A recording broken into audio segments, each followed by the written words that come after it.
Good morning friends. My GST के YouTube channel पे आपका स्वागत है। मैं आशा करता हूँ आप सब कुशल मंगल होंगे, सब कुछ ठीक होगा आपके साथ।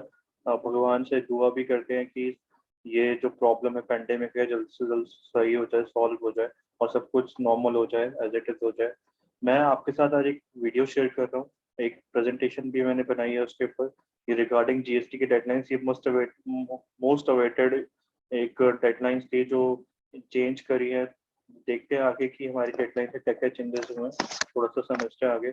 सबसे पहले हम लोग आगे देखते हैं कि इंटरेस्ट रेट में क्या क्या चेंजेस आए। एक नोटिफिकेशन आई है, नोटिफिकेशन नंबर 8/2021, जिसके अंदर गवर्नमेंट ने बोला है कि आपका जो टैक्सेबल टैक्स पेयर जिसका टर्नओवर मोर देन 5 करोड़ का प्रीसीडिंग फाइनेंशियल ईयर का अगर है, तो मार्च और अप्रैल की रिटर्न जो फाइल करते हैं उसमें 9% जो इंटरेस्ट रेट है, जो भी आपका टैक्स की लाइबिलिटी बनती है, 9% इंटरेस्ट रेट चार्ज होगा फॉर द फर्स्ट 15 डेज। अगर आप लेट पेमेंट करते हो तो फर्स्ट 15 डेज में 9% इंटरेस्ट चार्ज होगा। लेटर ऑन आपका जो है वो 18% चार्ज होगा। ये टर्नओवर जो है आपका मोर देन 5 करोड़ के लिए एप्लीकेबल है। लेस देन 5 करोड़ के लिए फर्स्ट 15 डेज में आपका कोई रेट ऑफ इंटरेस्ट चार्ज नहीं होगा। एंड देन 15 डेज के बाद आपका जो है वो आपका 9% चार्ज होगा। वो अप टू 30 डेज तक के लिए एप्लीकेबल है। देन लेटर ऑन आपका जो है वो 18% चार्ज होगा। एंड इसमें प्लीज ध्यान रखिएगा, टैक्स पीरियड जो एप्लीकेबल है वो अप्रैल एंड मार्च के केस में एप्लीकेबल है। और उसके बाद जो हम नेक्स्ट बात करते हैं उसके अंदर turnover more than 5 crore, and this is under proviso of section 39(1). Section 39(1) के अंदर जो प्रोविजो है वो बात करता है आईएफएफ के रिगार्डिंग। तो आपकी कोई टैक्स लाइबिलिटी बनती थी, जो आपका मार्च और अप्रैल की कोई लाइबिलिटी थी आपकी, उसके केस में भी सेम सेम एप्लीकेबिलिटी है कि अप टू 15 डेज आपका कोई रेट ऑफ इंटरेस्ट चार्ज नहीं होगा। 15 डेज के बाद आपका 30 डेज तक का जो 9% है, एंड पोस्ट 30 डेज आपका 18% है आपका। नेक्स्ट फिर आपका 39(2) की बात करते हैं, जो 7th पॉइंट पे लिखा हुआ है।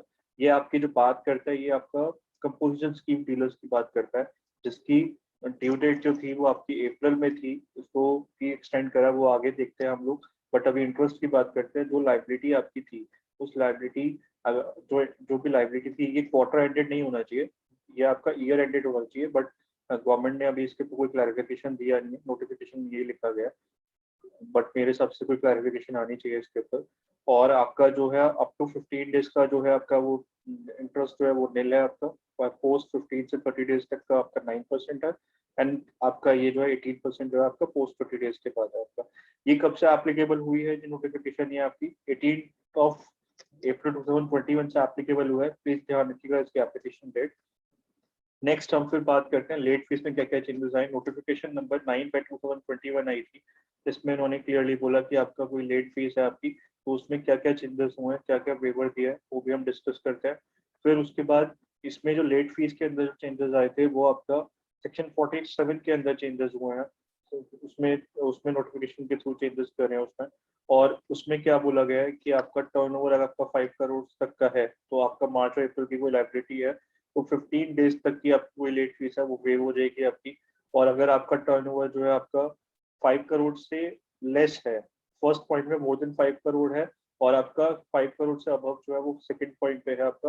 अप्रैल एंड मार्च का जो आपका टर्नओवर है आपका, वो आप अप्रैल एंड मार्च में जो आपका कोई टैक्स है, तो आपकी कोई रिटर्न है, देन उस केस में आपका 30 डेज तक का जो लेट फीस है वो आपकी वेव ऑफ हो जाएगी आपको। वो उसका कोई उसमें कोई आपको लेट फीस पे नहीं करनी है आपको। नेक्स्ट हम बात करते हैं थर्ड पॉइंट में। थर्ड पॉइंट जो प्रोविजन की बात करते हैं, ये आईएफएफ की बात करता है।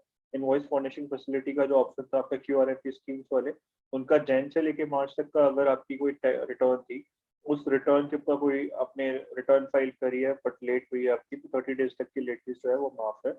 और उसके अंदर ये जो एप्लीकेबिलिटी थी इसकी, 20th डे ऑफ अप्रैल 2021 तक एप्लीकेबिलिटी है इसकी।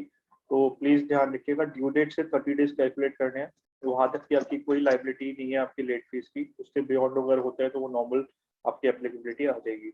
और ये आपका पीरियड जो है वो आपका 5 अप्रैल, और लास्ट वाले में आपका जैन टू मार्च तक की है। नेक्स्ट हम डिस्कस करते हैं सर कि एक्सटेंशन नोटिफिकेशन आई है, जो ड्यू डेट एक्सटेंड हुई है उसकी नोटिफिकेशन नंबर दी है गवर्नमेंट ने। 10, 11, 12, 13 में नोटिफिकेशन आई है ये वाली, हम इसके ऊपर भी डिस्कशन करते हैं। फर्स्ट हमारी जो है नोटिफिकेशन नंबर 10 है, जिसकी इफेक्टिव डेट जो है 30 अप्रैल 2021 है, और ये किसके लिए एप्लीकेबल है, कंपोजिशन डीलर के लिए। जिसका पीरियड जो 31 मार्च 2021 का जो पीरियड था, उसकी ड्यू डेट जो थी 30 अप्रैल 2021 की ड्यू डेट थी, इसको बढ़ा के गवर्नमेंट ने 31 मई 2021 कर दिया है। नेक्स्ट जो था वो 11 नोटिफिकेशन है 11/2021, जिसमें ड्यू डेट जो है इसकी इफेक्टिव डेट जो है वो आपका 25 अप्रैल 2021 है। और ये किसके ऊपर एप्लीकेबल है? आपका ITC 04, जो जॉब वर्क सप्लाईज जो करते थे, जो एसएससीज, उनके ऊपर एप्लीकेबल थी ITC 04 जो रिटर्न है आपकी।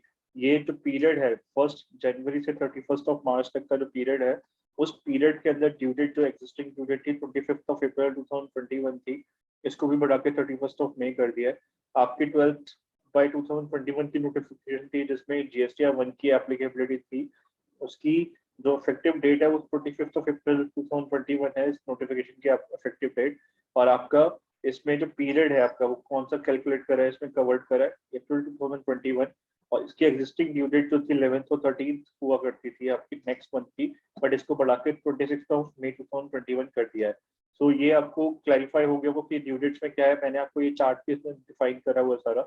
इस प्रेजेंटेशन को भी आप लोग ले सकते हैं अपने जो भी मेल आईडी से, वो कमेंट बॉक्स में डालिए प्लीज, मैं आपको ये शेयर कर दूंगा। और प्लीज सब्सक्राइब करिए मेरा यूट्यूब चैनल, जिसमें आपको सारी नोटिफिकेशन, रिसेंट अपडेट्स और इनकम टैक्स के ऊपर भी कोई अभी जो चेंजेस हुए उस पर मैं नेक्स्ट वीडियो बनाऊंगा, उसके अंदर भी आपको सारी क्लैरिफिकेशन मिल जाएगी। नेक्स्ट हम डिस्कस करते हैं कि हमारा एक इंपॉर्टेंट नोटिफिकेशन थी 13/2021, उसके अंदर क्या चेंजेस आए थे। उसमें इन्होंने बोला कि आपका जो रूल 36(4) सबसे इम्पोर्टेंट जो चेंज है, वो मेरे हिसाब से यही चेंज है कि 36(4) की जो एप्लीकेबिलिटी थी, वो आपका अप्रैल और मई 2021 की जो रिटर्न है आपकी, उसमें आपको 36(4) चेक नहीं करना है, आप अपनी बुक्स ऑफ अकाउंट्स के हिसाब से अपना क्लेम कर सकते हो। और जो आपका जो भी क्यूमुलेटिव जो आपका बनेगा मई के बाद, जो क्यूमुलेटिव आपका जो पीरियड है मई के बाद की जो रिटर्न फाइल होगी आपकी, उसमें आपको चेक करना है अप्रैल और मई का भी फिगर, कि अप्रैल और मई में आपका कोई मेरा इनवॉइस 2B में नहीं आ रहा है, देन आपको वो जो अमाउंट आपने एक्सेस क्लेम कर रखा है अप्रैल और मई के अंदर, वो आपको रिवर्स करना है नेक्स्ट रिटर्न के अंदर, और वहां पे आपको उसका टैक्स पे करना पड़ेगा। और उसके बाद सब रूल 2 ऑफ रूल 59 में जो आया था आपका, उसमें इन्होंने बोला है कि आपका जो अप्रैल की रिटर्न थी, ठीक है, उसकी जो IFF की ड्यू डेट जो थी वो आपकी 13 अप्रैल हुआ करती थी, 13 मई हुआ करती थी, बट इसको अपडेट कर दिया, इसको चेंज करके 1 मई 2021 से लेके 28 मई 2021 कर दिया है इसको। तो इसमें भी एक्सटेंशन लेकर आई है गवर्नमेंट, और ये वेलकम नोटिफिकेशन है, वेलकम अपडेट है ये वाला। बट इसके अलावा एक चेंज और आया था 14/2021, ये बेसिकली डिपार्टमेंट से रिगार्डिंग है कि अगर कोई भी कंप्लायंस करना था, आपका 15 अप्रैल 2021 से लेकर 30 ऑफ 2021 तक, 30 मई 2021 तक वो कोई भी कंप्लायंस था, इसको एक्सटेंड कर दिया है आपका 31 मई कर दिया है इसमें। और उसके अलावा आपका अगर कोई आपका फॉल करता है, आपका फर्स्ट डे कोई कंप्लायंस आपका जो है वो प्रोवाइडेड लिस्ट है इसके अंदर, उस लिस्ट के अंदर आपका 1 मई से 31 मई तक की कोई भी कंप्लायंस था जो डिपार्टमेंट की तरफ से पेंडिंग था, उसको एक्सटेंड करके 15 जून कर दिया है।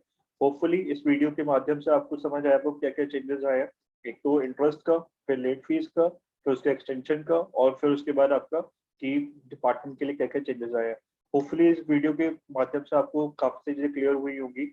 आशा करता हूँ कि आप लोग सब कुशल मंगल हो, सब सही हो।